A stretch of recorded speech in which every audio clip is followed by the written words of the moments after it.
Hey Tech Explorers, want to quickly edit text in QWEN 2.5? It's super simple and I'll walk you through it. Let's get started. First, open the QWEN 2.5 chat screen. Once you are in, find the text you want to edit, whether it's something you just typed or something from earlier. Next, select the text you want to change. Once you do that, move your cursor over the text and you will see a little edit icon pop up right next to it. Cool, right?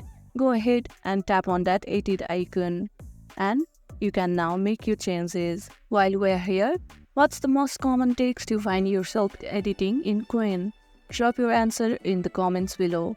And that's it. You have just edited text in QWEN 2.5 and all done.